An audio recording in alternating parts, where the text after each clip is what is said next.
Selamat datang di sesi Bottom of the Funnel Key to Success Conversion. Bersama saya, James Pratama, moderator pada diskusi kita siang hari ini. Terima kasih atas kehadiran Bapak Ibu semuanya ya, dan sudah sangat bersemangat nih sepertinya dari sejak setengah jam yang lalu sudah cukup penuh terisi ruangannya. Mungkin di sini saya mau menginformasikan terlebih dahulu Bapak dan Ibu, jika nanti memiliki pertanyaan, Bapak dan Ibu bisa scan QR code yang tertera di layar ya. Jadi nanti pertanyaan sesi discussion bisa kita buka. Kalau Bapak Ibu punya pertanyaan untuk panelis-panelis kita yang luar biasa pada siang hari ini, Bapak Ibu bisa langsung scan. Nah ini ya, Q&A yang ada di layar gitu. Jadi pertanyaannya tidak akan dibuka secara langsung. Oke, sebelum memulai sesi diskusi, saya akan menjelaskan sedikit mengenai topik yang akan dibahas oleh panelis pada siang hari ini. Nah, mungkin materinya boleh sambil ditampilkan ya, yang sebelumnya. Oke, jadi dalam konsep sales, terdapat istilah yang disebut sebagai sales funnel begitu ya. Jadi kalau kita berbicara mengenai bottom of the funnel, saya sedikit menjelaskan terkait dengan sales funnel terlebih dahulu. Di mana proses penjualan itu diibaratkan seperti sebuah corong begitu ya. Nah, seperti ini. Jadi semakin ke bawah itu akan semakin mengecil begitu ya Bapak Ibu dalam sales ya. Pastinya Bapak Ibu di sini juga sebagai marketing entusias sudah sangat memahaminya. Artinya dari seluruh potensi yang ada itu hanya sebagian kecil yang akan terkonvert menjadi penjualan. Sesi ini akan spesifik membahas mengenai bottom of the funnel yang paling bawah, yaitu fase terakhir dari seluruh proses penjualan yang fokusnya pada sales conversion. Nah, berdasarkan data yang dimiliki oleh Marcus dan research yang sudah kami lakukan, berbagai jenis data sebenarnya sudah tersedia, dapat di-harvest, sudah dimiliki oleh perusahaan, tapi tidak banyak perusahaan yang dapat mengkonvert data tersebut menjadi berbagai strategi, seperti yang ada di depan ini ya. Karena data-data itu sudah tersedia dengan banyak, tapi ternyata tidak banyak yang berhasil. Nah, namun kalau kita lihat best class marketers di dunia, 56%-nya itu menyatakan bahwa data itu menjadi kunci keberhasilan mereka untuk dapat meng-acquire market. Maka dari itu, mereka mengumpulkan berbagai macam data seperti purchase history, ada preference, dan lain sebagainya begitu ya. Nah, dari best practice dan pengalaman yang dimiliki oleh para panelis, kita sama-sama akan menggali bagaimana sih data dan informasi itu dikumpulkan, dianalisis, dan digunakan untuk menghasilkan strategi pemasaran yang efektif untuk meningkatkan penjualan dan meningkatkan experience, sehingga bottom of the funnel bisa sukses untuk mengkonvert pelanggan. Nah, maka dari itu saya akan memanggil panelis kita pada siang hari ini. Panelis kita yang pertama adalah Head of Marketing Communication dari brand multinasional yang berhasil menciptakan terobosan besar di industri otomotif, khususnya untuk electronic vehicle. Kita sambut bersama Bapak Luther Panjaitan, Head of Marketing Communication BYD.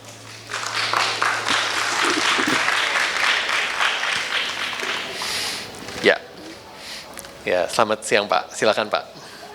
Oke, panelis kita yang kedua adalah founder sekaligus owner dari klinik kecantikan yang sukses menciptakan loyalitas dan retensi pelanggan melalui pelayanannya yang exceptional. Kita sambut bersama Dr. Oki Pratama, Diploma AAA-AM.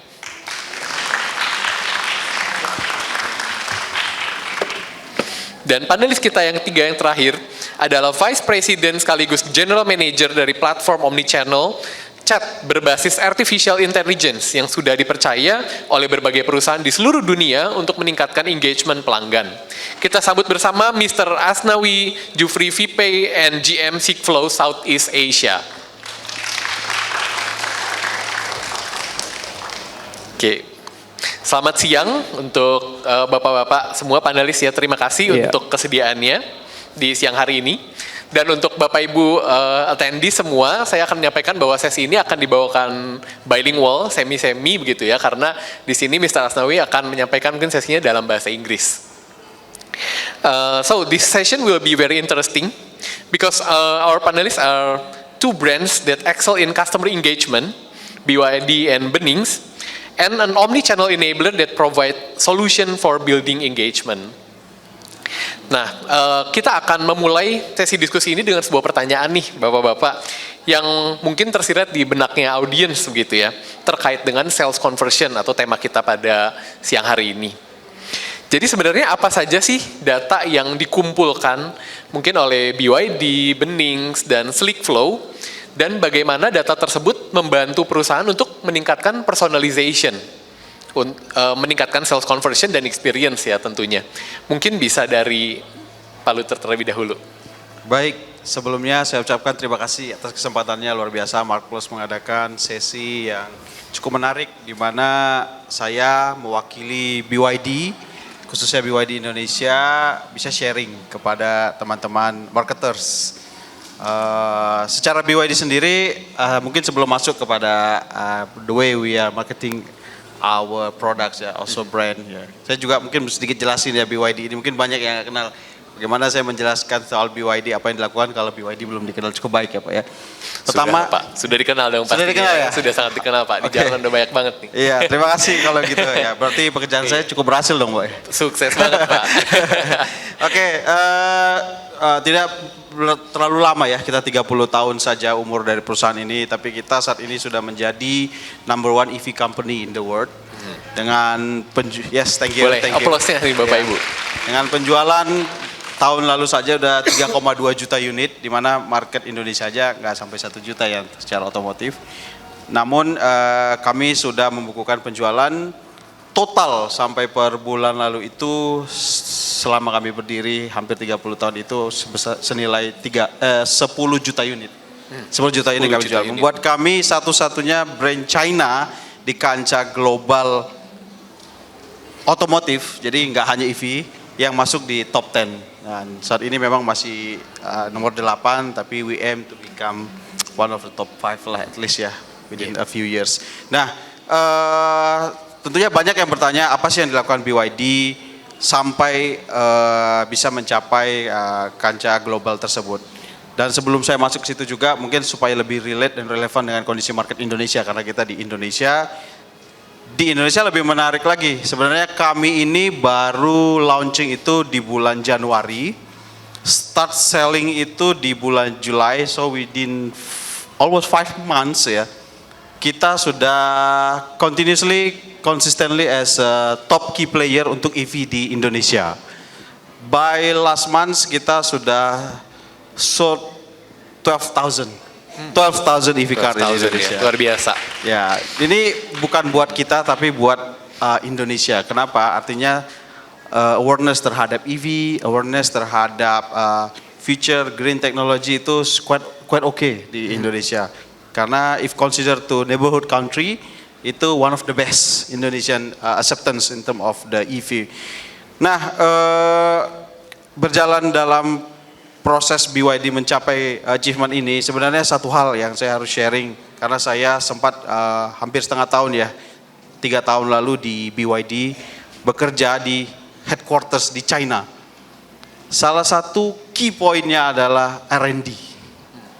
BYD itu memiliki hampir 100.000 orang R&D di perusahaan kami, di mana rata-rata level of educationnya memang master degree ke atas.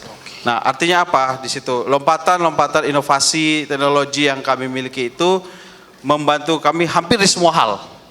Salah satunya teknologi dari produksi, teknologi desain. Salah satu desainer kami adalah desain Wolfgang Iger, bisa dilihat. Wolfgang Iger adalah mantan chief designer dari Audi, desainer tim dari Lamborghini, dan juga beberapa merek besar lainnya dari Italia, dan interior designer kami berasal dari desainer interior Porsche. Jadi R&D menjadi bagian yang paling kontribusi. Begitu juga mungkin implementasinya dalam keseharian kita di Indonesia. Memang saya harus akui R&D itu belum menjadi bagian yang penting ya. Banyak dari kita di sisi funneling ini, kalau orang bilang di situ nyemplung, di situ belajar berenang. Nah, just info, BYD Indonesia itu udah mulai proses komprehensif tadinya dari 2018. Jadi Bapak Ibu lihatnya baru awal tahun, tapi dari 2018 saya udah kerja BYD sudah kerja untuk Indonesia, di mana saya waktu itu joinnya sekitar 2021 pada saat COVID. Nah, mungkin yang saya bisa share pertama itu yang penting adalah R&D. Kita harus mengerti betul market kita, siapa, apa yang harus dilakukan. Dan pada saat saya melakukan market study, cuman 2 hal penting yang saya lakukan pada saat itu. Apa yang membuat brand-brand besar di Indonesia ini berhasil? Apa yang membuat brand-brand besar juga gagal? Oke. Ya, di sisi mana? Nah, kombinasi komprehensif tadi itu kita lakukan. Contoh beberapa brand besar yang kita kenal itu besar di dunia, nggak bisa besar di Indonesia. Bahkan withdraw dari bisnis Indonesia. Why? Ya kan? Nah, itu kita lakukan komprehensif tadi. Ada juga yang, sorry ya tadi saya bilang, ada brand yang nggak terlalu besar di global, tapi di Indonesia bisa consider top 3. Ya, apa yang mereka lakukan di Indonesia sampai mereka bisa top 3 di Indonesia, walaupun di global mereka not consider as top brand. Nah, jadi R&D komprehensif tadi menjadi bagian penting. Mungkin hal itu yang saya jelaskan dulu untuk part pertama, Pak. Oke, baik. Terima kasih Pak Luther. Jadi yang pertama tadi ya Bapak Ibu, BYD berhasil melakukan penjualan yang begitu luar biasa, sales conversion yang begitu tinggi, itu bukan sekedar dari keberhasilan yang tercapai begitu saja begitu conversion itu, tapi sudah ada studi yang begitu panjang, R&D yang begitu detail, mempelajari market Indonesia dan menyesuaikannya dengan apa yang dibutuhkan begitu ya. Nah, kalau dari Dr. Oki kira-kira klinik Benings nih seperti apa nih? Karena kayaknya klinik Benings juga punya conversion yang luar biasa ya. Iya, ini pertanyaan yang sangat baik sekali ya, karena khususnya di Indonesia, beauty industry ini lagi industri yang seksi-seksinya nih. Jadi kalau seandainya pertanyaan tadi, apa aja data-data yang biasanya kami kumpulkan untuk meningkatkan sales conversion, itu biasanya kami mencari tahu dulu nih data-data dari customer behavior-nya kami. Sehingga kalau seandainya kita tahu bagaimana behavior dari customer-nya, kita bisa meningkatkan juga dari satisfaction dari customer-nya. Bagaimana dia pola hidupnya, pola kesehariannya, pola yang dia inginkan, sehingga setelah kita mendapatkan customer behavior itu kita masuk ke stage berikutnya, otomatis kita masuk ke yang kami katakan itu di engagement cycle. Engagement cycle itu yang pertama kita harus masuk dulu di perception stage-nya apa. Perception stage itu bagaimana kita membuat customer kita, khususnya di beauty industry ini, tahu dulu dari brand kita ini, persepsi awalnya apa. Kalau seandainya kita tahu misalnya, oh Bening, oh berarti Bening ini brandnya seperti ini, seperti ini, seperti ini, sehingga dia trust dulu, timbul trust itu. Lalu masuk ke stage berikutnya, kita masuk ke stage dari satisfaction-nya. Maksudnya apa nih dok? Satisfaction-nya bagaimana customer kita ketika datang, khususnya di bidang saya ini klinik kecantikan, dia timbul rasanya kepuasannya. Sehingga kalau seandainya dia merasa puas, kita bisa masuk ke stage berikutnya. Timbulnya lagi engagement-nya, engagement cycle-nya. Ketika kita masuk di engagement stage ini, ketika dia merasa puas, dia merasa kayak, oh saya di sini ngerasanya nyaman, dan juga bagaimana saya pengen, misalnya kalau ngomongin klinik saya, bagaimana klinik ini menjadi lebih maju lagi. Otomatis dia akan, kalau pengen lebih maju lagi, dia dengan leluasa dia bisa menyampaikan kritik dan saran. Karena kalau kita mau maju, ingin meningkatkan salesnya kita harus menerima kritik dan sarannya. Jadi itu masuk ke cycle itu, kita menerima kritik dan saran, sehingga kita masuk ke stage terakhir, komitmen stage. Sehingga ketika pasien-pasien khususnya di Bening Klinik, ketika dia merasa tadi udah persepsinya udah bagus, dia merasa puas, dia juga merasa nyaman, sehingga dia bisa melakukan kritik dan saran, sehingga timbulnya komitmen, sehingga dia tetap berada di situ, retentionnya pun juga tetap bagus, dan dia bisa mereferensikan kliniknya kita untuk datang lagi. Ayo dong, kalian juga datang. Saya udah loh datang ke Bening Klinik, kalian juga harus datang. Nah, sehingga itu dapat meningkatkan dari sales conversionnya kita, seperti itu. Oke, baik. Sangat menarik ya Bapak Ibu. Ya. Jadi dari Dr. Oki menyampaikan ada cycle-nya begitu Benar, ya. benar. Mulai dari orang pertama tertarik dulu, terus ada engagement, mereka Benar. bisa memberi feedback, lalu mereka merekomendasikan, sehingga semakin banyak seperti berputar terus, makin lama makin banyak begitu ya. Dok, Cycle ya? yang nggak akan putus itu. Oke, baik. Nah, saya ke Mr. Asnawi. Very interesting because both Dr. Oki and Pak Luther said that they gathered so many data about customers, about the market, and this data empower them to make good decisions, very, very good decisions in doing strategy. But many company haven't utilized the data really well. So how business maximize the use of data for personalization to enhance conversion efficiency? Maybe you can share a bit about your... Right. Thank you. So I think first and foremost, congratulations on the growth of BYD. I think it's really amazing. What I like about the R&D aspects, data is very important, and what Dr. Oki mentioned about people building trust and being puas, which is happy, and also to stay, is very, very important. And the reason why it's so important, it's because people want to feel special. Yeah. That's why personalization is so important. So there are some data you can see on the screen as well from McKinsey that shows that personalization helps brands gain 40% more revenue. But not just that, it reduces CAC, which is a customer acquisition cost, by 50%. In total, marketing ROI can increase by 10% with personalization. And this is a global statistic. If we focus in Indonesia, there's a research done by Densu that shows that in Indonesia, 60% of the population wants brands to personalize their impressions and their engagement with them before they make a purchase. So if you do generic, like hi, blah, blah, blah, you might not get a purchase. They want to know who they are to you. They want to feel special. There's a research done by BCG as well that shows that in Indonesia, 90% of Indonesians want to converse with brands on messaging channels. And the most effective channel, of course, is purely on WhatsApp. Why? Because they want to feel special. They want to build that trust, like what Dr. Oki mentioned. They want to be happy.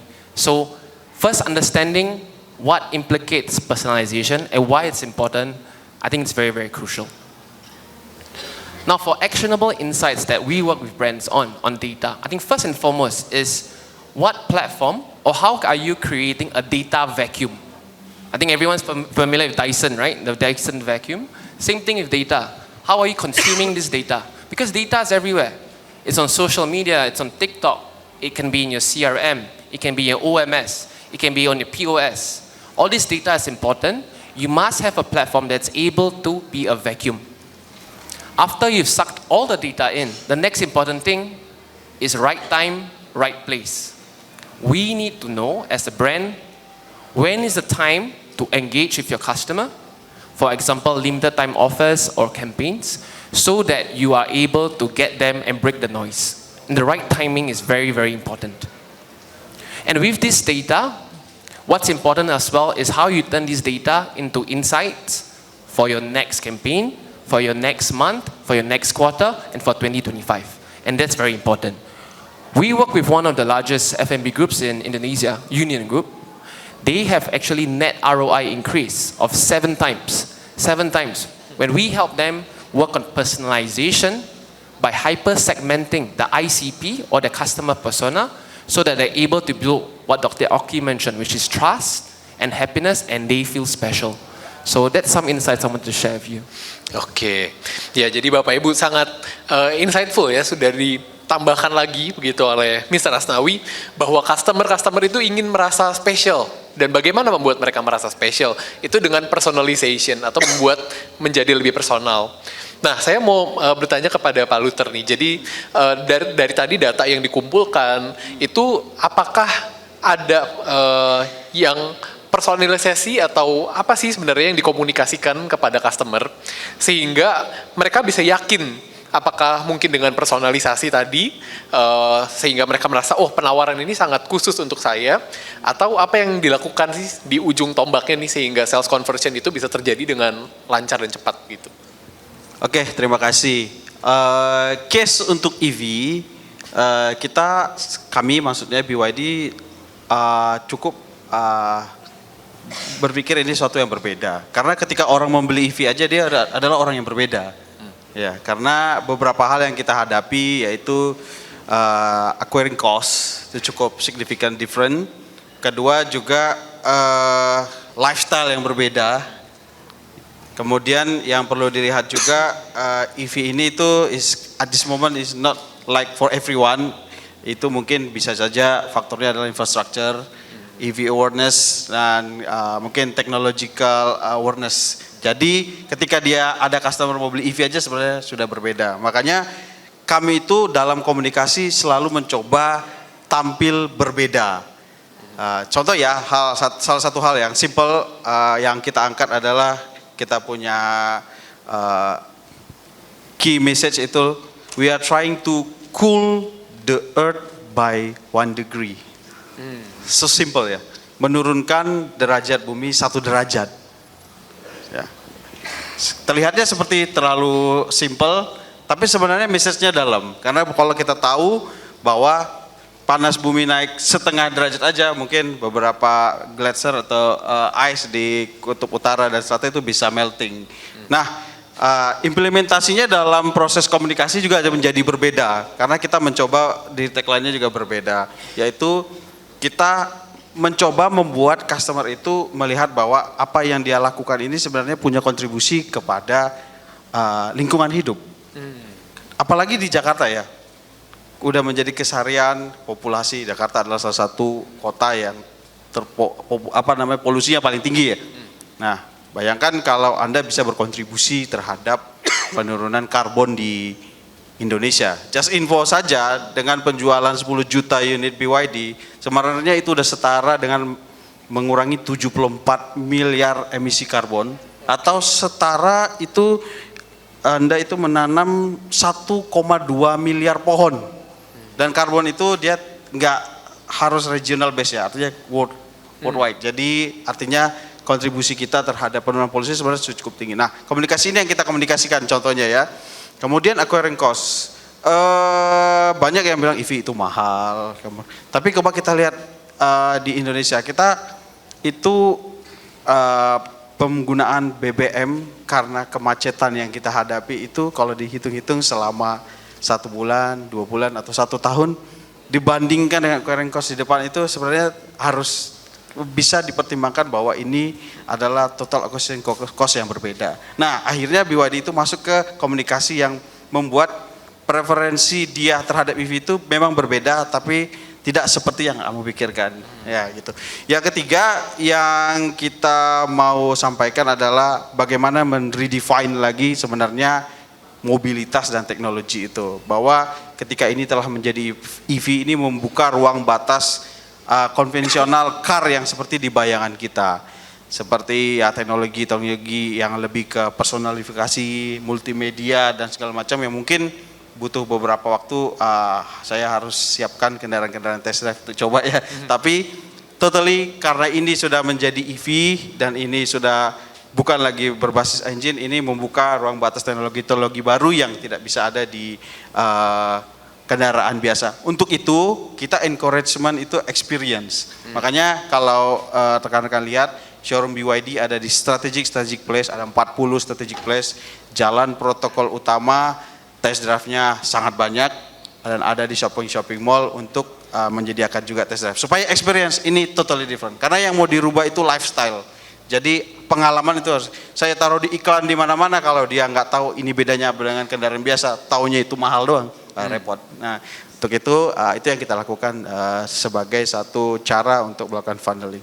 Itu kira-kira Mas. Oke, baik Pak Luther. Jadi sangat menarik ya, karena berarti BYD juga melihat ada segmen yang punya kepedulian terhadap lingkungan ya, meskipun setuju. Di tengah mungkin kalau kita lihat banyak orang tidak terlalu peduli tentang lingkungan, tapi BYD melihat ada peluang itu dan mengkomunikasikan value-value yang tepat sesuai dengan apa yang mereka rasa mereka butuhkan begitu ya, atau mereka ingin lakukan, memperbaiki bumi, meningkatkan suhu dan lain sebagainya. Ya, gitu sesimpel ada beberapa orang, kita melakukan survei sebelum sekitar tahun 2021 sebelum kita masuk ke bisnis EV dan banyak awareness terhadap EV, dan baru-baru ini ada pergerakan dari motif orang untuk membeli EV, dan yang cukup signifikan naik itu adalah kepada mereka yang memikirkan masa depan generasi selanjutnya. Nah, karena memang yang membeli EV saat ini kita harus sampaikan masih menengah ya ke atas. Yeah. Dan memang BYD sudah riset salah satu kendaraan kita, produk kita yang BYD M6 yang 7-seater affordable.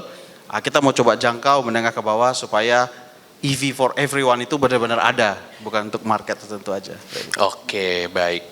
Nah, lalu saya ke Dr. Oki nih. Kalau kita lihat ya dokter, dari yang tadi share oleh Pak Luther di BYD, ada segmen tertentu begitu ya, yang menjadi segmen awal untuk penetration segmen, masuk ke segmen tersebut dulu, baru educate yang lain nih. Kalau di Benings kira-kira seperti apa? Apa mungkin ada informasi tertentu yang disampaikan yang spesifik untuk menyasar segmen tertentu, atau seperti apa kira-kira komunikasi dari Benings? Iya, kalau kita ngomongin bagaimana kita mengkomunikasikan apa yang kita mau delivery ke calon konsumen ataupun konsumen yang sudah ada, otomatis kita harus mencari dulu, kalau misalnya kita ngomongin di marketing, kita harus mencari KOL ataupun sosok ataupun brand ambasadornya disesuaikan juga dengan brand kita.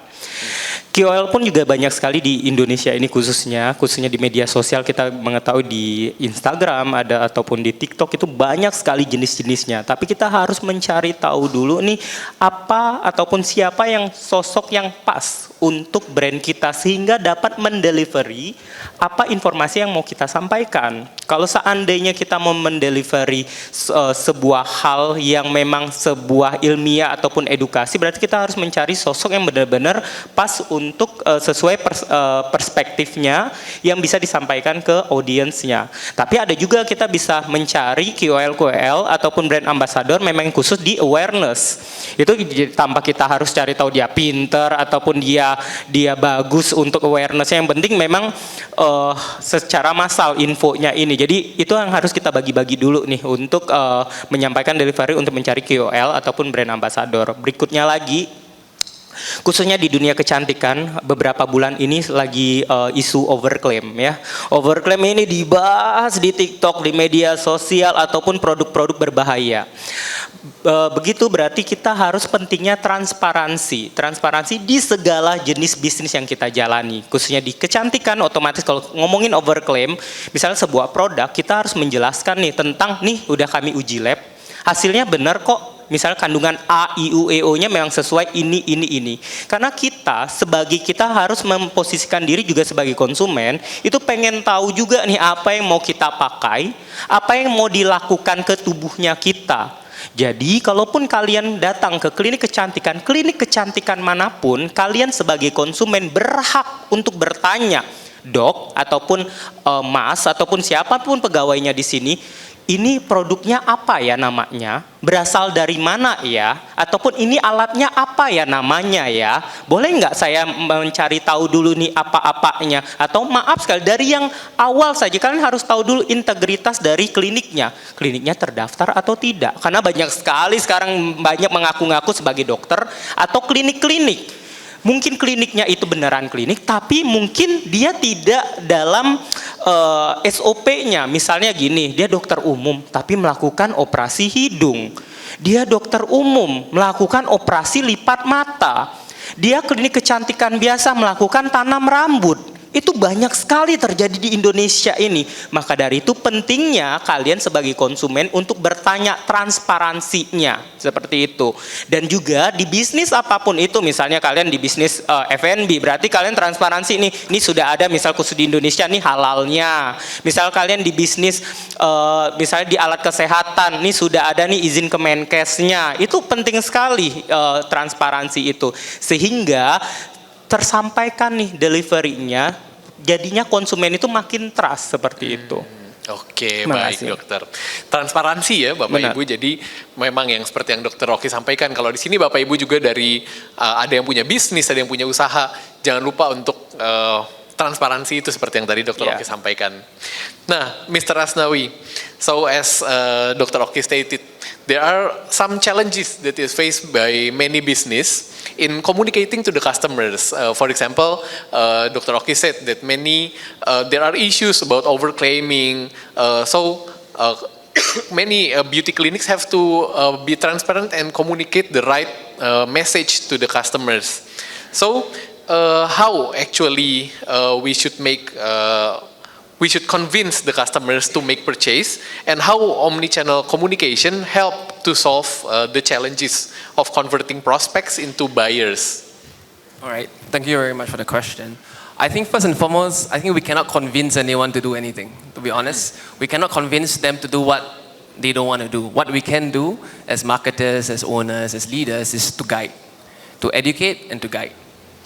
Eventually, hopefully they convert, hopefully they buy, but at the end of the day, it's very hard to convince, because the more we convince, the more we want to try to sell, the more customers will say, no, I don't want. So it's very important to have that kind of inbound tacit dimension. So for example, when Pak Luther was talking about BYD's mission to decrease the global temperature by 1 degree, right? The generations today, they care about that, right? For Dr. Oki's case, for Benning's Clinic, customers are sometimes going for different treatments for general doctors, as you mentioned. Why customers take action is because at the bottom of the funnel, the most important thing is actually why now? Why take action now? Because there's so many priorities that they do. They might be sitting down here listening to the talk. They might be fetching their kids. They might be doing work, for example. So there's so many priorities. So the most important thing really is, how do we tell them that now is the most important time to take action? And how do we inspire them after they take action to know what's next? That's very important. I'm sure very many of you would know about the 80-20 rule, that a lot of your revenue comes from 20% of your customers, 80%. So one of the use cases that we actually work with one of the largest distributor in Indonesia is one of these premium luxury handbag or accessories that many women would probably be very familiar with. So a lot of times you go to the store, for example, you want to buy a bag, and a lot of times maybe it's out of stock. So many times people will say, okay, I'll come back when it's ready. But then they go back home, they might forget, they might not come back, you probably lose a potential customer. So what we can do is actually, for example, get a QR code, scan the QR code, and when this data that we actually extract from the information from the WhatsApp, we're able to maybe understand, if we're able to look at the CRM, hey, has this customer made a purchase before? This is important. Why? Because for a brand that is luxury, or even for a brand that like BYD with so many orders coming in for a new model that has not come in, how do you prioritize them? Right? I'm sure Pak Luther and his team will prioritize the people that they should be sending out to first. And that's the same thing we should do. Prioritize who are the most important customers by understanding what I mentioned earlier. Where is the data vacuum, and how do you turn this data into insight? Once we've prioritized them, next thing is, how do we send them automated broadcast on the highest conversion channel? It's not email. No one checks emails. I'm sure many of you have junk emails, you're part of an EDM, but people check WhatsApp. And we are lucky in Indonesia. People are okay to message a brand for business. If you look at Australia, if you look at New Zealand, even in the USA, people don't do that. They use Facebook Messenger, they use emails, but in Indonesia, everyone's on WhatsApp. It's amazing. So use this channel wisely to convert customers. For example, when the stock arrives, send them first, straight away, to tell them, hey, are you interested in this? Because we just received stock. And because you are a VIP, you're able to get it first. But the promotion's until today. If you give a limited time offer at the right channel, at the right time, they will take action. Instead of pushing them outside of the channel of WhatsApp to your landing page or to another page where there's drop-offs, what if you can ask them to fill up a form inside WhatsApp? Because many of us will know, the more platforms you use, the more journeys that they're going through, the higher your drop-off rates. So do it within WhatsApp itself. Submit the inquiry, submit the form. Once you've realized that this person's interested, tell them to come to the store and then make a purchase. So that's how we can try to optimize the bottom of the funnel by first understanding who you are, prioritizing them, and making sure you're breaking the noise by telling them why now, so that you're beating the noise that's within the ground at the bottom of the funnel. Oke, nah menarik sekali ya Bapak Ibu. Jadi kalau saya summarize begitu, kita tidak bisa memaksa customer kita untuk turun dari sales funnel kita itu ya, yang ada di bottom of the funnel itu, kita tidak bisa squeeze customer kita melalui cara-cara mendorong mereka atau berupaya dengan sudut pandang kita sendiri, tapi kita justru harus melihat dari sudut pandang customer, kita guide mereka untuk masuk ke akhirnya ke purchase begitu ya. Dan tadi yang disampaikan salah satunya adalah dengan menggunakan WhatsApp. Kita mengetahui dulu sebenarnya kebutuhannya apa, keinginannya apa, dan kenapa sekarang saat yang tepat untuk melakukan pembelian. Nah, bagi Bapak Ibu, audiens yang mungkin pernah atau sedang mengalami berbagai kesulitan sales conversion, yang sedang mengalami challenges, atau yang sesederhana mungkin punya beberapa pertanyaan untuk panelis-panelis kita, Bapak Ibu bisa scan QR yang ditampilkan di sini ya. Sekali lagi saya ingatkan, karena kesempatannya langka sekali nih, bisa langsung bertanya kepada Pak Luther, pada Dr. Oki, pada Mr. Asnawi, yang sudah punya begitu banyak pengalaman untuk melakukan sales conversion. Oke, nah saya kembali ke Pak Luther dan Dr. Oki nih. Jadi meskipun di sini industrinya kelihatannya kan berbeda banget ya, Pak Luther otomotif, lalu Dr. Oki di kecantikan begitu. Tapi saya melihat ada suatu kesamaan tantangan yang dihadapi sebenarnya, yaitu proses pertimbangan customer untuk akhirnya melakukan purchase itu panjang. Mau beli mobil pastinya panjang, lalu kalau klinik kecantikan juga panjang. Mereka mencari dulu mana yang cocok, mikir ini, mikir itu, aman gak, dan lain sebagainya, seperti tadi yang Dr. Oki sampaikan. Ada kemiripan begitu, sampai akhirnya pelanggan bisa memutuskan untuk membeli. Beda dengan yang FMCG begitu ya. Nah, hal ini mungkin dihadapi juga oleh Bapak Ibu audiens di sini yang industrinya berbeda-beda. Nah, di sini yang mau saya tanyakan adalah bagaimana sih BYD dan Benings Clinic mengguide pelanggan sepanjang customer journey, mulai dari membangun persepsi brand, menjawab keraguan, hingga securing the deal gitu ya, mengguide customer seperti yang tadi disampaikan oleh Mr. Asnawi. Mungkin Pak Luther boleh terlebih dahulu. Baik, oke. Good question ya. Since BYD ini baru di Indonesia, penetrate market otomotif yang bisa dibilang pemain utamanya merupakan key player di industri ini, menguasai mungkin ada satu korporasi yang menguasai lebih dari 65% dari industri ini, dan ini memang cukup challenging buat kita sebagai new key player. Tentunya satu hal yang paling penting yang pertama kita lakukan strategi ini, jadi buka dapur nih ya. Bukan dapur ya. Bukan dapur, boleh Pak sedikit nih supaya audiens kita. Strategi saya adalah publicity. Jadi mungkin rekan-rekan bisa lihat betapa agresifnya logo BYD itu ada di mana-mana, baik di mungkin handphone, mungkin di billboard ya, ya Pak ya, mungkin di apapun channel yang kita bisa. Memang publicity is a must, karena kita punya pemikiran kalau kita memang mau penetrate serius ya, make it very serious ya. Nah, publicity itu penting, publicity. Tapi tentunya publicity yang kita berikan itu adalah satu publicity yang memang punya muatan. Salah satu yang menjadi key dari message itu adalah tadi yang saya sampaikan, bagaimana kita mengajak orang itu mengerti betul yang dia lakukan itu sebenarnya bukan hanya untuk dirinya, tapi juga untuk generasi yang akan datang.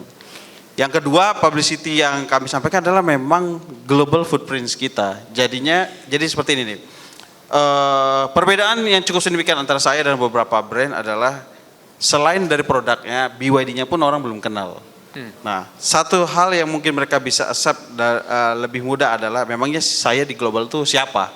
Nah, sehingga publicity kita semuanya mengedepankan footprints dan general comprehensive footprints lah ya ke atas BYD di beberapa negara.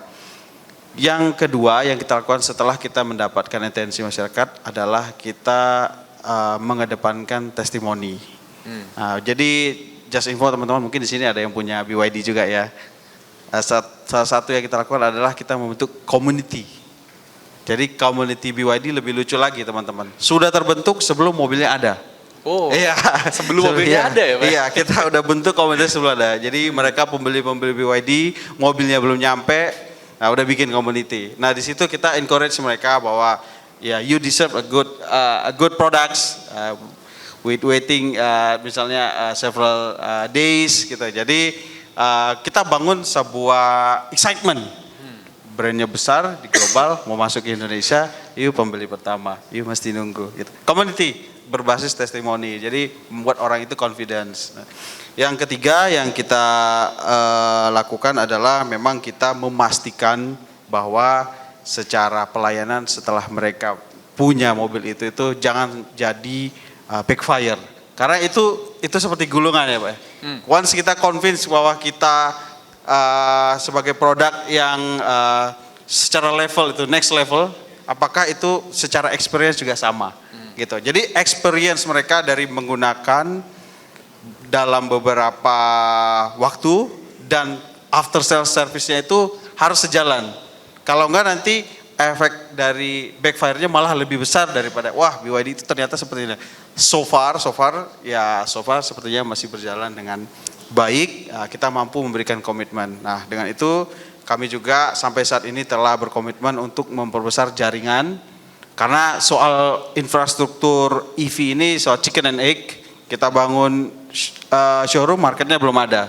Ya, nanti kalau kita tunggu marketnya ada nggak jadi bisnisnya. Ya udah kita jalan duluan karena visinya adalah kepada percepatan energi transisi dan masa depan yang lebih hijau. Jadi hitung-hitungannya udah nggak bisnis lagi gitu. Kira-kira yang 3 itu yang kita lakukan untuk seperti pertanyaan Bapak tadi. Oke, 3 ya, rahasia dapur nih ya, publicity, community, dan yang ketiganya after sales ya Pak ya. Iya, jadi menarik sekali ya di industri tadi Bapak Ibu mungkin di sini yang di industrinya masing-masing yang ngelihat industrinya sudah dikuasai oleh suatu player yang sebegitu besar, tapi di sini BYD bisa punya ngasih strategi nih tips buat Bapak Ibu yang mungkin menghadapi situasi yang sama, gimana sih caranya masuk dan mulai mengalahkan kompetitor yang sebesar itu begitu ya. Nah, kalau di Benings Klinik kira-kira gimana nih Dr. Oki? Ini pertanyaan yang sangat bagus sekali ya, khususnya di sebuah industri kecantikan. Itu kalau kita mau masuk ke sebuah industri atau industri apapun itu, khususnya di kecantikan ini udah banyak sekali ya, mau di bidang skincare-nya, mau di klinik kecantikannya, apalagi di kota-kota besar itu mau kalian ke setiap pengkolan pun ada klinik kecantikan sekarang.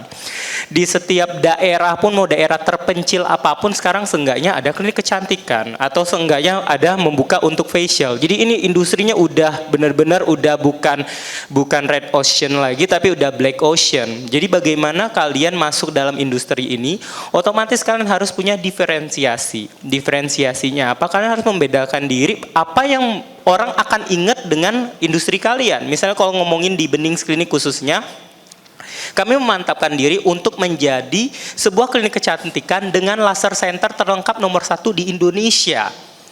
Mungkin kalau di klinik kecantikan kami semua punya lengkap treatment-treatmentnya. Kami kalau ngomongin face contouring juga ada, kalau ngomongin botok filler benang ada, untuk di bidang slimmingnya juga ada, untuk alat-alat tercanggih nomor 1 di dunia pun untuk slimming pun ada. Tapi itu akan menjadi terlalu melebar. Biasanya orang datang ke klinik kecantikan, misalnya khususnya di Bening Klinik, biasanya pasien-pasien datang, orang akan ingat, oh saya akan mau ngelaser ke bening aja. Maka dari itu biasanya pasien-pasien dengan kasus-kasus pigmentasi, kasus-kasus acne itu paling banyak datang ke Benings Klinik. Walaupun tetap akan ada yang datang pasien-pasien slimming, pasien-pasien melakukan face contouring, tapi kalian harus lebih tajam lagi nih, kalian mengkhususkan klinik kecantikan kalian itu dikenal sebagai apa. Dengan cara apa kalian mengemasnya itu, kalian harus dibantu dengan push tadi benar sekali oleh Pak Luther tadi bilang publicity. Publicity itu is a must. Dengan cara misalnya kalau dengan kami dibantu dengan KOL, brand awareness dengan brand ambasadornya kami untuk memberitahu nih kalau Bening itu sebagai laser center, karena kami memang diperkuat dengan apa nih faktor-faktor yang memperkuatnya, salah satunya award. Kami memang memegang award sampai sekarang pemegang MURI sebagai laser center terlengkap nomor 1 di Indonesia. Hanya kami klinik kecantikan yang memiliki semua jenis laser di setiap cabang kami. Seperti itu. Dan juga bagaimana untuk mempertahankannya juga kita harus mengikuti nih inovasi-inovasi yang terjadi karena dunia kecantikan ini begitu cepat sekali perubahan-perubahannya. Bahkan tiap 3 bulan, 6 bulan sekali ada aja treatment baru. Ada aja jenis skincare terbaru. Sehingga kita harus mengikuti tuh era perkembangannya. Dan saya setuju sekali dengan Pak Luther tadi, real testimony. Itu yang kita berikan ke konsumennya kita sehingga mereka percaya nih dengan brandnya kita. Real memang testimoninya kita. Dan juga untuk konsumen ini juga kita berikan nih semua hal yang terbaik sehingga mereka pun merasa ini memang brand ini memang benar nih, sehingga tadi yang kita katakan kalau memang ini laser center terlengkap nomor 1 di Indonesia ataupun di daerahnya kita tunjukin nih ini memang alatnya memang yang terbaik, ini memang produknya terbaik, memang produknya ini aman, sehingga itu dia memperkuat satu kesatuan tadi, faktor-faktor tadi, sehingga timbulnya tadi kepuasan dari pasien, sehingga datang nih pasien baru ataupun pasiennya tetap ada di kliniknya kita, seperti itu. Oke, baik Dr. Oki. Jadi buat Bapak Ibu, PR-nya nih buat bisnis Bapak Ibu masing-masing, apa sih diferensiasinya? Kalau tadi Dr. Oki bilang di Benings itu adalah lasernya begitu yang menjadi diferensiasi. Kira-kira kalau di bisnis Bapak Ibu seperti apa begitu ya? Nah, I'm going to Mr. Asnawi again. So, one of the statements by Pak Luther, by Dr. Oki is publicity, but maybe for many companies that the scale is not that big enough, publicity is quite difficult to reach because it's costly. And Mr. Hermawan always say that if you cannot go that big, you go to service. That's why customer service is considered very, very important for sales conversion also. Can you share some experience on how providing customer service, the responsive customer service, ensure optimal conversion? Yes, thank you for the question. So I think what they mentioned about publicity is right. It can be expensive, but it can also be done smartly. So how can brands do it smartly? I think Dr. Oki mentioned the differentiation in the beauty industry is very quick, right? Every few months there's new things. So the most important thing is speed. Speed is king because speed makes people feel special. It builds the trust, it builds the credibility, but what it also does, it gives you free marketing, which is word of mouth. Hey, do you know that BYD replies very fast? Hey, the Bennings Clinic with Dr. Oki is very good because they are able to answer my queries fast. This spreads, and once this spread, that's free, but it's so powerful. Right? I can share a personal story. So I recently did eye LASIK, so I used to wear spectacles, and now I don't wear spectacles. But of course, we as consumers, we don't know what is good, what is not good, and every LASIK clinic says they're good. Every LASIK clinic has 5 stars. So I don't know what's the best. So when I inquire, I actually wanted to go to this particular clinic, but I needed a specific response because of the what I did was ICL. It's a lens inside my eye. So I had to ask a very specific question. They didn't reply, but I wanted to do it fast because I had to travel. Just so happened, when I was on Google, suddenly another clinic came as part of the search engine marketing. I clicked on their WhatsApp advertisement. I started asking them questions. They answered my question about that particular ICL that I needed to ask. Because of that, I straight away went to this clinic. Even though the other brand that I was speaking with previously, I think might be a bit more well-known, but I needed the inquiry to be answered. So when they answered me well, they followed up with the questions, and they sent testimonials, like what they mentioned, of people who have done it before. That pulled me over to this person or this brand that I did not know about. The next day, brand A, which is the brand that I wanted to go with previously, texted the answer. I told them it's too late. I went with another vendor already, another clinic already. And that's why speed is king.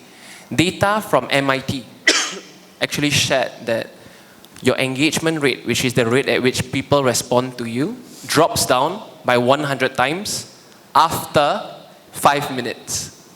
5 minutes only, yeah? 5 minutes. 5 minutes only. But the SLA for most brands is 1 day or 2 business days. So how much are we losing then? And the qualification rate drops by 21 times.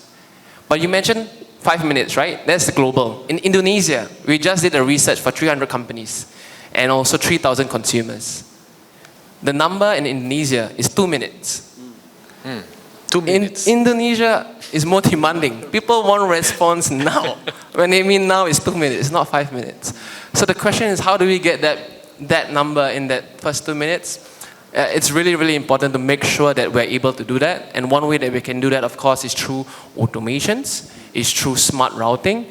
And these are things that we work with brands on to understand how can you manage your inquiry when you have a low friction call to action, which is WhatsApp, Facebook DM, or Instagram DM, because you're going to have so many. So the question now is, how do you meet these 2 minutes that the Indonesians demand? And that is something brands today have to think about to make sure they succeed and they break the noise, and speed is really king here in Indonesia. Okay, it's very interesting. And I think I will continue to Mr. Asnawi. I want to dive deep further about that. So, with the advancement of AI and automation technology, companies can increasingly maintain the relationship with customers post-conversion. Example for the automatic follow-up, email, post-purchase. How important actually is the rise of AI to help companies optimize the customer interaction? Because you said that only 2 minutes, it's maybe very, very difficult, but now we have AI. How to optimize it? How important is it? Right. I think for AI, there's 2 types of AI, right? One is AI and one is generative AI. AI is less custom. It's more of understanding patterns and recognizing patterns. Generative AI is what we use, ChatGPT, right? It can actually think, be creative, and create patterns based on what they study. And this is very important. Why? Because the era of AI is now. Thanks to ChatGPT. The data shows that right now in 2024, there's a big jump from 36% to about 64% of people using generative AI worldwide, not just Indonesia, worldwide. It is now. Remember the days of the .com era. There are so many big brands that thought it's not so important. They decided not to jump on the bandwagon and they were left out. And it's the same thing happening now with AI. With AI today, the era is now brands have to make sure that there is a component of AI in terms of maybe the R&D, in terms of their services, or in terms of the technology that they're using. I think a lot of times when you look at AI, the number one use case in brands across the world is the era of messaging. Yeah. If you look at ChatGPT, the first word is chat. Chat is the number one use case for artificial intelligence. But a lot of brands will always tell me, they will say, hey, I don't want a chatbot. But you don't have to build a chatbot. That's AI. Gen AI is, can you imagine that this chatbot is actually you, but not you? Think about it this way. Alfred and Batman.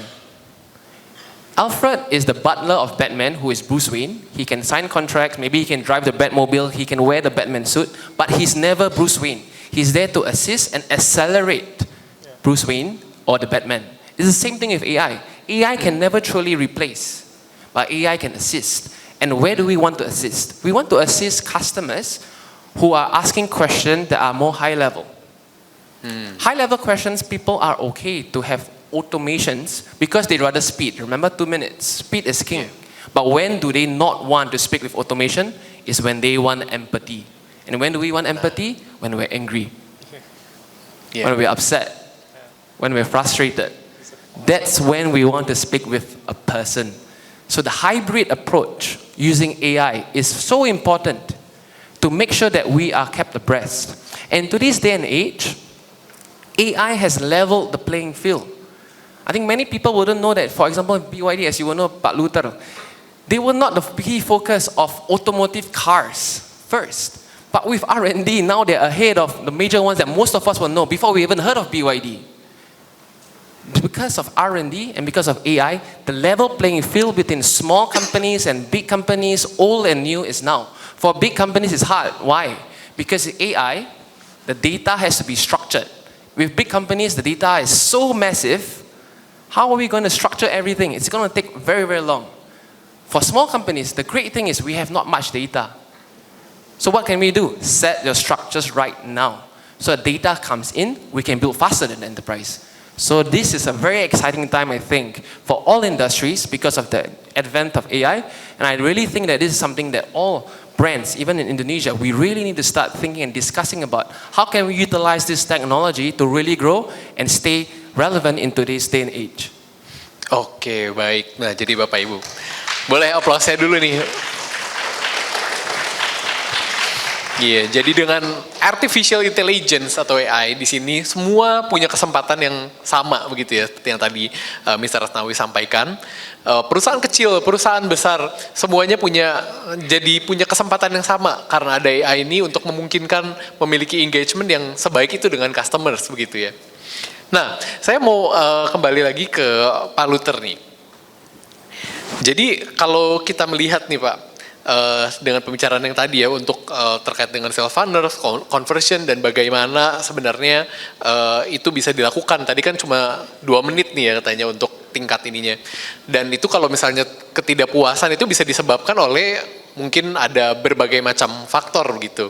Yang ujung-ujungnya ke rekomendasi, ke tingkat pembelian ulang dan lain sebagainya. Padahal itu kan yang penting banget ya Pak tadi yang disampaikan. Merekomendasikan di klinik kecantikan sama, di otomotif sama.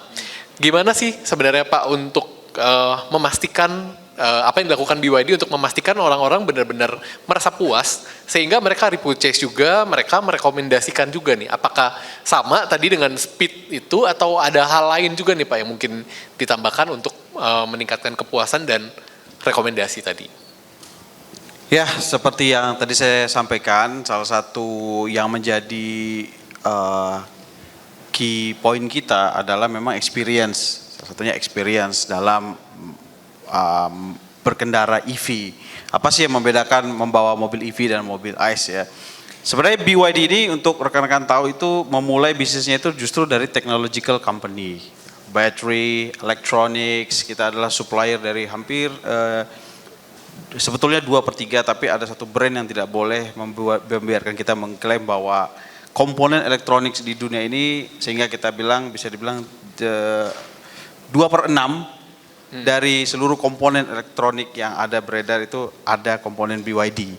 Handphone, tablet, televisi, LED, semuanya itu BYD. Nah, kita sudah memulai sebuah kemajuan teknologi itu jauh sebelum kita masuk ke industri otomotif sebenarnya.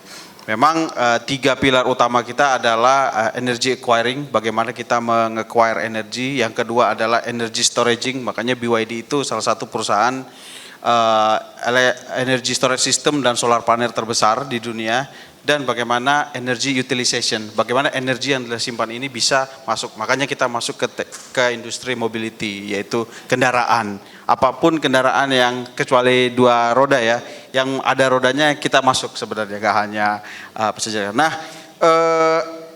artinya kita punya keunggulan dari R&D dan teknologi yang kita miliki, dari total production integration yang kita miliki, dari mulai baterai, teknologi chipset, dan wiring system dan software itu kita taruh di kendaraan sebanyak mungkin yang bisa. Mungkin makanya kalau kita teman-teman punya kesempatan untuk mengexperience head to head satu produk kita dengan produk lainnya mungkin yang ICE, totally different in term of the experience.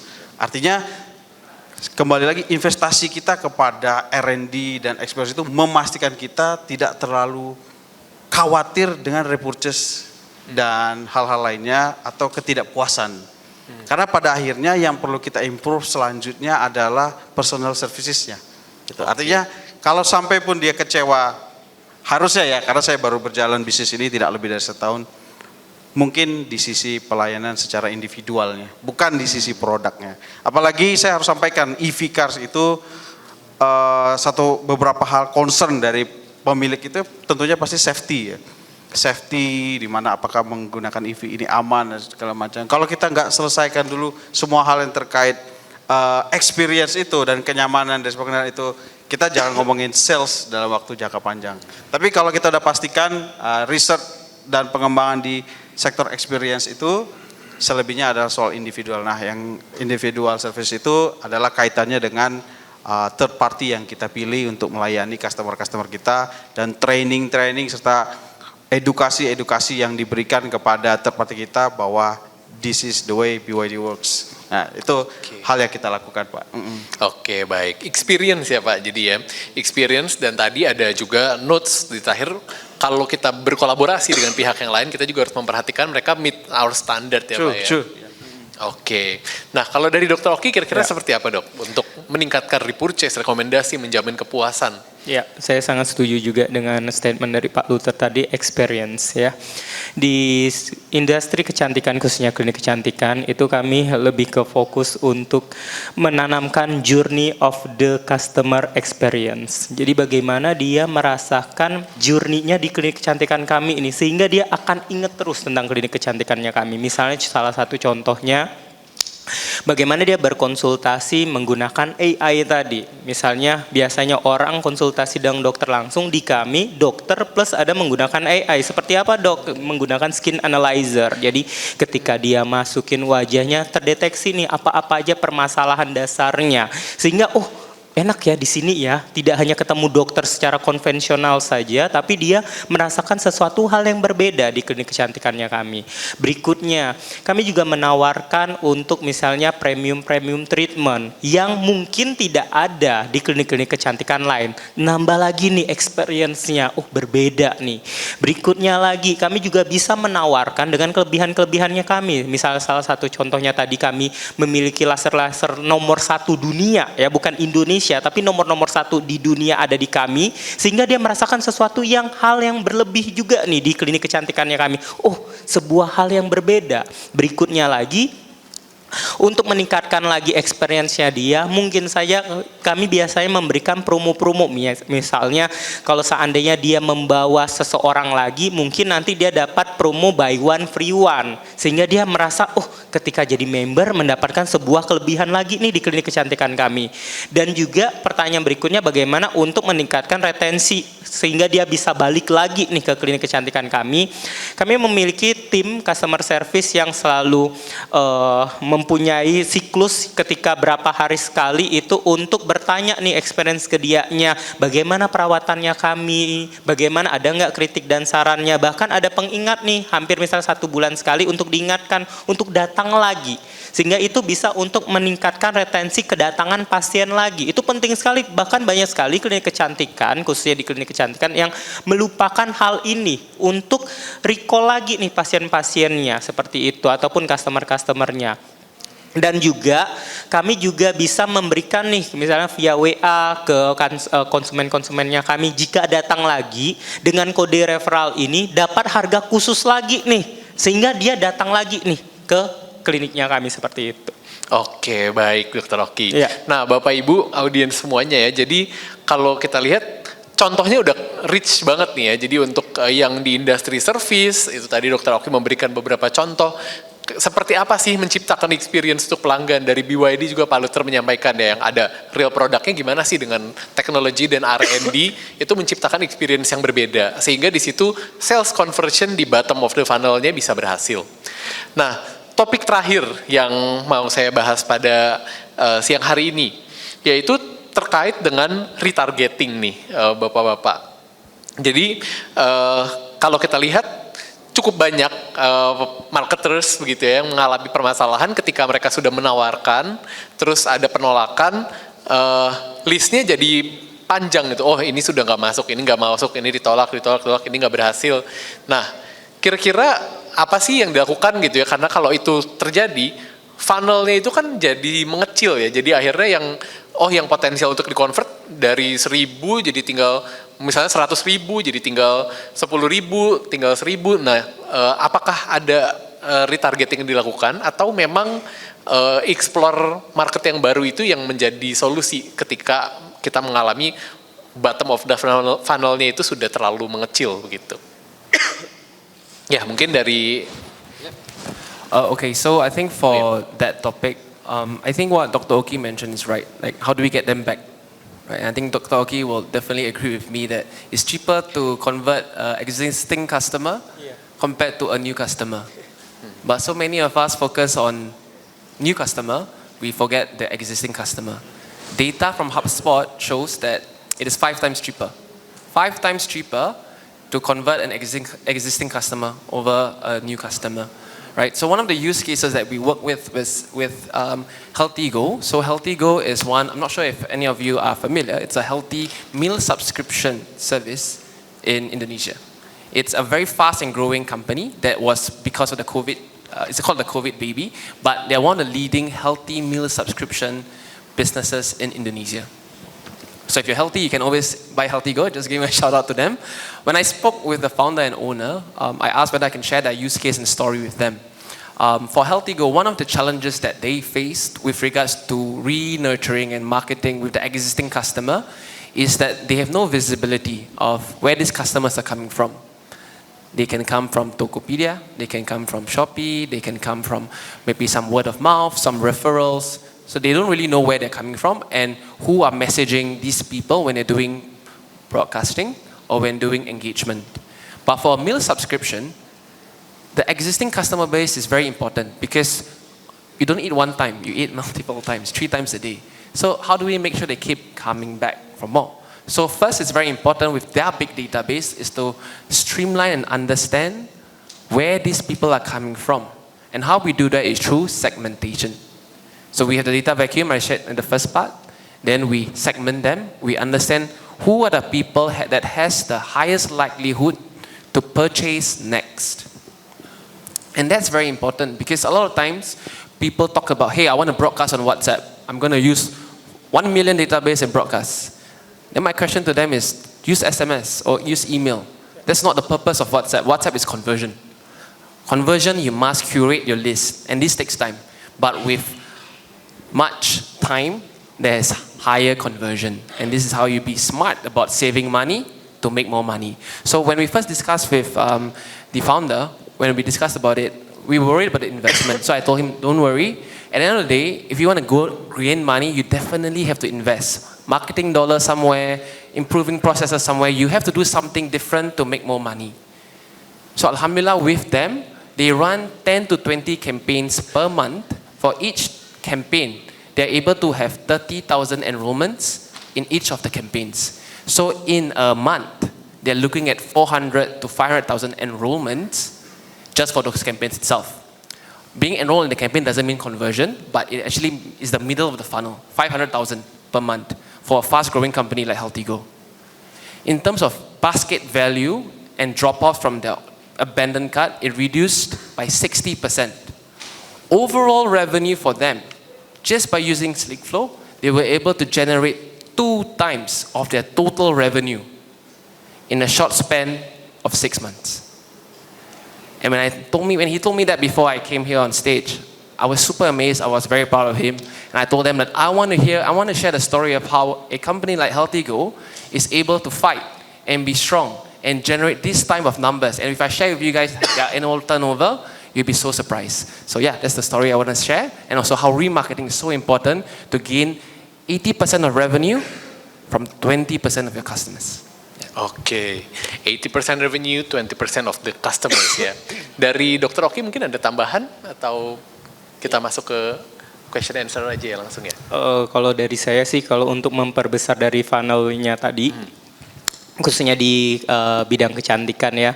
Kalau di Bening situ kami memiliki namanya itu create a buzz. Create a buzz itu berarti membuat sebuah kegaduhan. Kegaduhan apa sih? Mungkin kalau kalian melihat di media sosial ya, kayaknya yang paling gaduh, yang paling berisik itu adalah bisnis kecantikan. Bener? Di bisnis kecantikan tuh banyak sekali. Walaupun yang salah satu ini saya nggak setuju ya, flexing fenomen. Jadi yang flexing di media sosial kalian lihat owner skincare. Yang mungkin kalian jengah dengan fenomen itu. Padahal itu sebenarnya salah satu namanya create a buzz. Tapi saya tidak setuju di situ. Bahkan saya didatangkan langsung dari sebuah platform yang dari China mengajarkan 3 ini. Kalau mau terkenal di platform itu, 3 ini yang harus dilakukan. Pertama, flexing. Kedua, lakukan sebuah hal-hal yang kontroversi. Ketiga, konten berbagi. Kalau kalian mau cepat terkenal di platform itu yang dilakukan. Tapi menurut saya itu tidak ada korelasinya dengan brandnya kita. Kalau kita mau maju terkenal brandnya kita harus memajukan brandnya kita. Nah, create a buzz yang saya lakukan otomatis itu Pertama, lebih ke bagaimana saya driven of the KOL marketingnya. Jadi misalnya contoh saya bekerja sama dengan salah satu konten kreator yang cukup terkenal di bidang kecantikan. Waktu itu kami pernah Bening mengalahkan rekor se-Asia Tenggara itu penjualan 6 jam mendapatkan 15 miliar. Itu waktu di 2023 kemarin. Bahkan kami pemegang rekor pertama juga penjualan dalam 12 jam itu 43 miliar atau 41 miliar yang menghebohkan se-Indonesia sehingga platform itu ditutup waktu itu. Jadi saya salah satu yang ikut dalam pada saat itu gitu. Jadi terindikasinya flexing padahal memang itu ditargetkan oleh media sosial itu harus membuat buzz itu. Berikutnya lagi yang kami lakukan create a buzz itu melakukan activity yang rutin. Activity rutin apa? Seperti misalnya di bidang sport, di bidang apapun itu, misalnya melakukan misalnya ada activity zumba, activity apa di bidang olahraga, di bidang kecantikan, di bidang edukasi, itu rutin kami lakukan dengan tim-timnya kami di setiap daerah. For your information, Bening Clinic itu udah 74, sudah 74 cabang di seluruh Indonesia dari Sabang sampai Merauke, dari Aceh sampai Papua kami memiliki klinik, bahkan ke daerah-daerah tingkat 2. Jadi kami dengan mudah untuk create a buzz, bahkan kami bisa membuat sebuah marketing leader. Jadi kami itu bisa diikutin apa yang akan kami lakukan.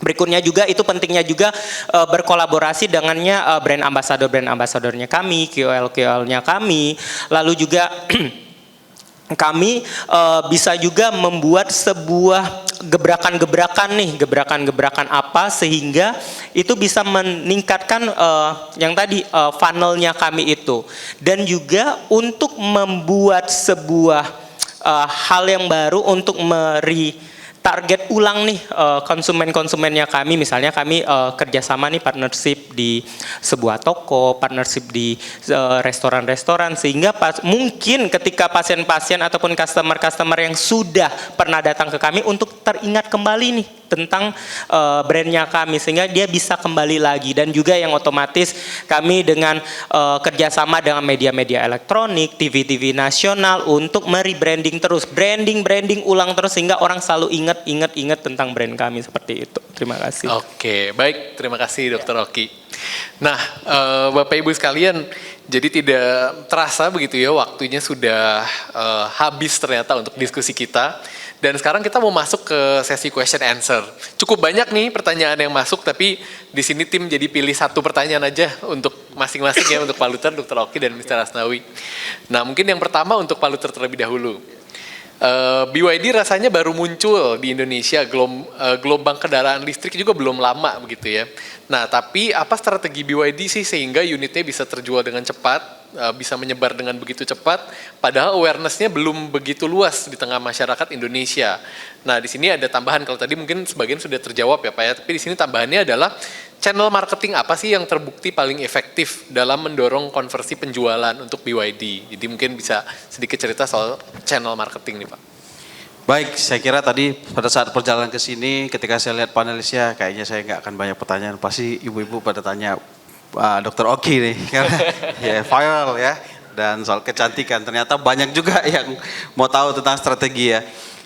Jadi saya harus sampaikan kendaraan ya. Kendaraan itu memiliki satu formula penjualan yang cukup signifikan berbeda dengan beberapa produk yang saat ini lebih ke kayak consumer goods atau produk-produk elektronik dan lainnya, karena ini sangat mementingkan personalisasi dan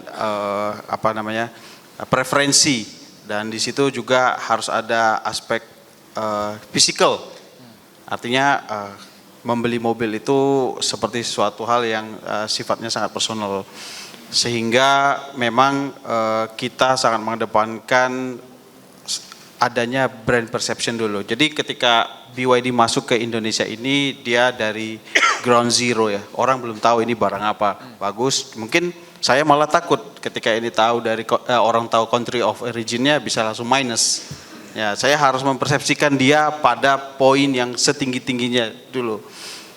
Saya harus akui investment di sisi early investment itu cukup tinggi buat BYD karena kita membentuk persepsi brand. Yang pertama adalah kita harus terlihat betul oleh customer, sebagai brand yang tidak biasa. Contohnya adalah lokasi. Jadi BYD ini kalau rekan-rekan lihat semuanya di prime location, di main road dengan luas showroom yang cukup besar. Karena kita mentargetkan market yang sama. Kita membuat persepsi bahwa wah ini brand besar. Ketika masuk ke activity yang sifatnya activation offline, contohnya auto show, mungkin juga ada beberapa sini yang pergi ke auto show seperti GIAS, IMS, dan segala auto show yang ada di beberapa kota. Perhatikan booth kita selalu paling tidak consider as the largest. Artinya apa? Ketika data ini brand apa sih? Tapi walaupun saya belum tahu, paling tidak booth-nya paling besar nih. Jangan-jangan ini brand besar. Sampai dia baru masuk, baru dia, oh iya ternyata ukurannya, produknya, dan excitement yang saya rasakan itu relevan. Nah, itu juga relevansi itu juga menentukan sustainability-nya. Jadi keseluruhan journey customer dari brand perception-nya dulu, kemudian awareness-nya terhadap produk kita sampai ke experience-nya itu harus nyambung dan itu harus continuously improve sebenarnya. Jadi dia menemukan hal-hal baru dengan pengalaman dan journey-nya terhadap BYD. Nah, jadi sedikit banyak strateginya gitu. Kalau lebih detail lagi nanti masuk ke dapur repot. Soalnya mungkin ada dari kompetitor ya. Wah, siapa tahu nggak ada yang Tapi ya kita harus confidence, tapi dari strategi kita juga harus relevan. Oke, baik. Terima kasih Pak.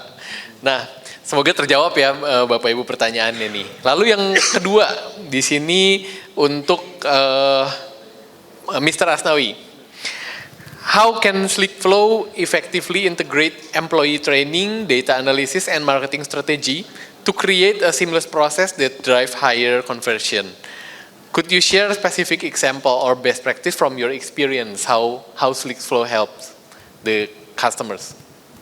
I think typically for us, when we do our rollout, it's typically for 1 year in terms of like a full year kind of schedule or plans. I think at the start, what's most important, as you mentioned at the start, is employee training. So before we do employee training, what we always like to do is a kickoff meeting to really understand what are the use cases and the goals that the brand and the directors or management actually wants to roll out. We don't want to just focus on what they want to do. We want to understand where is the goal and where is the direction. Because like what Pak Luther was talking about BYD, the branding of BYD, they got a big office, a big showroom so that it looks like it's big, it's luas, it's premium, it's for everybody as well. So it's very important to understand what is the goal of management, and from there, we break it down. We break it down to quarters. For example, in this quarter, what are we aiming for? If this is the goal that we're aiming for, how can we enable your people on the front line to utilize the platform to make sure that they understand how to use it? Because the worst thing about a platform is you buy a platform, you don't use the platform. So training is very important, and understanding what they want to achieve and displaying it and distributing it to the salespeople, to the service people, to the marketing team is very important so that throughout the entire company, people understand what we're trying to do. And quarter on quarter, we then understand the ideation. We do a lot of workshops with the brand owners, as well as the admin and the super admin, to understand what is the flow, and what is the goal that we're trying to create for different months and different areas where there are high key periods for them. And that's very important because we can't keep pushing aggressively. We got to balance it out, right? And at the end of the quarter, what we then do is we sit down together, we understand, hey, what are the key metrics that we've agreed upon, and have we achieved them? If yes, what do we do next? If no, how can we improve? So it's always back to what I mentioned, getting the data, knowing the right time and right place, and then turning this data into insights for the next quarter. So we're very happy that a lot of the customers that we work with, we treat them as partners, they treat us as partners. We grow together. Their success is our success. So yeah, that's my answer. Okay, thank you, Mr. Asnawi. And last question ya di sini untuk Dr. Oki. Pastinya banyak customer yang punya karakteristik yang bervariasi dan bisa terjadi bounce rate saat terjadi penolakan atau penundaan karena customer mungkin butuh waktu untuk mempelajari, mengenal dan mulai percaya terhadap produk atau service yang ditawarkan. Nah, untuk Dr. Oki berapa persen terjadinya penolakan karena berbagai alasan dan bagaimana cara menghadapi penolakan tersebut ya. Jadi cara mengembalikan kepercayaan customer, kira-kira berapa lama membangun kepercayaan tersebut sehingga target conversion rate-nya bisa tercapai gitu. Ya. Kalau kita ngomongin tentang penolakan ya khususnya di klinik kecantikan, biasanya kalau untuk penolakan itu kalau di klinik kecantikan biasanya lebih ke ngomongin harga ya. Biasa datang dianya untuk mau melakukan sebuah treatment, biasanya dia hanya mau melakukan treatment ataupun membeli sebuah produk yang dia mau. Tapi dia tidak tahu apa yang dia butuhkan. Makanya pentingnya itu sebuah misalnya dokter-dokternya kami ataupun customer service-nya kami bagaimana cara menjelaskan ke merekanya apa yang dia butuhkan, bukan apa yang dia mau. Nah, itulah sering terjadinya pergejolakan antara terjadinya penolakan itu biasa karena dari dia tidak punya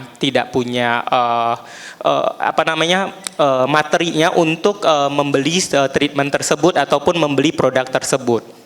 Lalu bagaimana juga untuk meyakinkan merekanya, ya pentingnya tadi para dokternya untuk menjelaskan ke konsumennya ataupun customer service-nya dalam menjelaskannya juga sehingga terjadi peningkatan nih dari yang dianya penolakan mungkin untuk kedatangan berikutnya dia akan datang lagi untuk membeli produknya ataupun membeli treatmentnya tadi.